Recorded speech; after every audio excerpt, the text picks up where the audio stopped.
সম্প্রতি বাংলাদেশের নিউজ পোর্টালে একটা খবর খুব ঘুরে ফিরে আসছে, সেটা হচ্ছে বাংলাদেশের পাসপোর্টের ইন্ডেক্সের মান খুব উন্নতি হয়েছে। বর্তমানে আপনারা জেনে থাকবেন যে আমাদের দেশের পাসপোর্টের র্যাঙ্কিং হচ্ছে 97তম। আবার অন্যদিকে বাংলাদেশের খুব জনপ্রিয় একজন travel blogger Nadir on the go, ওনার চ্যানেলের নাম নাদির ভাই, উনি দাবি করেছেন গত 1 বছরে উনি 17টা দেশে ভিসার জন্য অ্যাপ্লাই করেছিল, যেখান থেকে 7টা দেশ ওনাকে রিজেক্ট করেছে।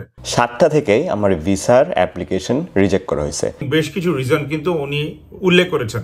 এই যে পাসপোর্টের ইন্ডেক্স, এইটা কিভাবে ঠিক হয়? এই পাসপোর্ট ইন্ডেক্সটা যারা তৈরি করে তাদের মধ্যে সবচেয়ে পপুলার হচ্ছে Henley and partners. Passport index নামে আরেকটা অর্গানাইজেশন আছে, ডিএসএস আছে, মোবিলিটি স্কোরিং করে। এই ধরনের বিভিন্ন অর্গানাইজেশন আছে যারা এই পাসপোর্টের ইন্ডেক্সিংটা করে থাকে, মানে পাসপোর্টের মান নির্ণয় করে থাকে যে কোন দেশের পাসপোর্ট কত বেশি শক্তিশালী।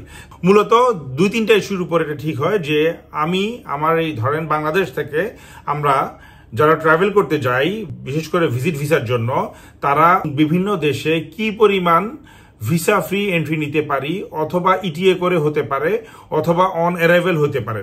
তো ভিসা ফ্রি মানে যে আসলে সব দেশ ভিসা ফ্রি আপনাকে এন্ট্রি দিবে তা না। যেমন মালদ্বীপ, শ্রীলঙ্কা, নেপাল, এগুলো অন অ্যারাইভেল ভিসা দেয়। যেমন নেপাল আমি যখন গিয়েছিলাম আমাকে একটা ছোট্ট একটা অন অ্যারাইভেলের একটা স্টিকার ভিসা লাগিয়ে দিয়েছিল। শ্রীলঙ্কাতে যেটা করেছে ওরা জাস্ট সিল মেরে ছেড়ে দিয়েছে। মালদ্বীপসে জাস্ট অন অ্যারাইভেল সিল মেরে ছেড়ে দিয়েছে। পাসপোর্টে আমাদের ওরা কোনো ভিসা স্টিকার বা স্ট্যাম্পিং করে নাই, শুধুমাত্র অ্যারাইভেল এবং ডিপার্চার সিল মেরে দিয়ে ছেড়ে দিয়েছে। ওরা কম্পিউটারে স্ক্যান করে আমাদের তথ্য সংরক্ষণ করছে। তো এই ধরনের ইস্যুতে আমরা কয়টা দেশে যেতে পারি?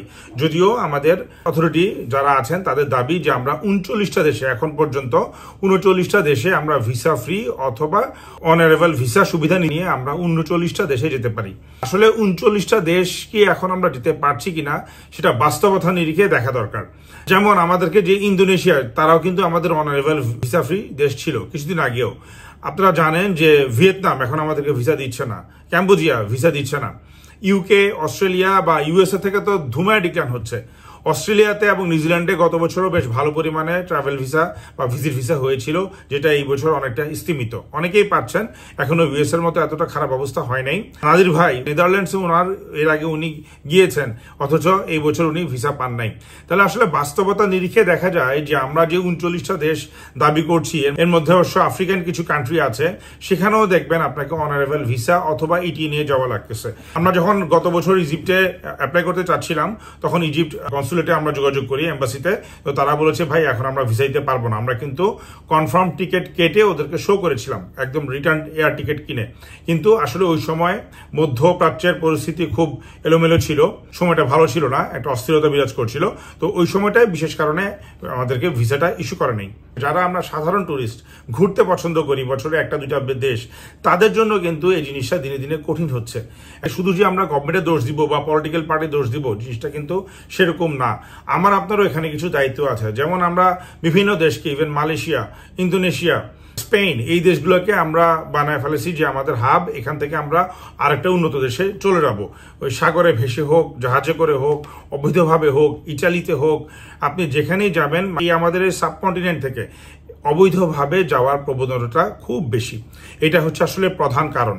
এই যে আমাদেরকে ভিসা ফ্রি এন্ট্রি দিবে বা ইটিএ করে দিবে, এটা আসলে কোন ভরসায় দিবে? দেখা যায় যে আবার বৈধ ভিসা নিয়ে গিয়েছে, কিন্তু ওখানে আমরা অনেকেই ওভারস্টে করছি, অনেকে ওই দেশ থেকে আর বের হচ্ছি না, ওইখান থেকে আবার অন্য কোনো রুটে আরো ভালো কোনো কান্ট্রিতে যাওয়ার চেষ্টা করছি। যদিও আমাদের অথরিটিরা দাবি করছেন যে পাসপোর্টের উন্নতি হয়েছে র্যাঙ্কিং এ, কিন্তু বাস্তবিকভাবে আমরা সেটা চোখে দেখতে পারছি না। সরি টু সে, নিউজিল্যান্ডেও এখন আপনি টুরিস্ট ভিসা করতে চান, বেগ পেতে হবে। অস্ট্রেলিয়াতে করতে চান, বেগ পেতে হবে। থাইল্যান্ড পর্যন্ত, যেখানে আগে আমাদেরকে খুব সহজে ভিসা দিত, এখন থাইল্যান্ডেও প্রায় ভিসা করতে 1 মাস লাগে। ইন্ডিয়াতে তো অলমোস্ট বন্ধ করে রাখছে গত জুলাই-আগস্টের পর থেকে।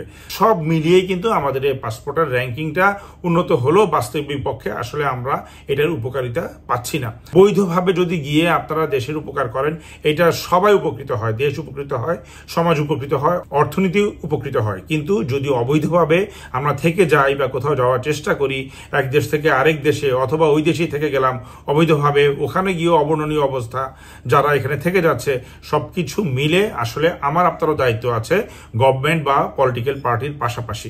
ধন্যবাদ। আসসালামু আলাইকুম।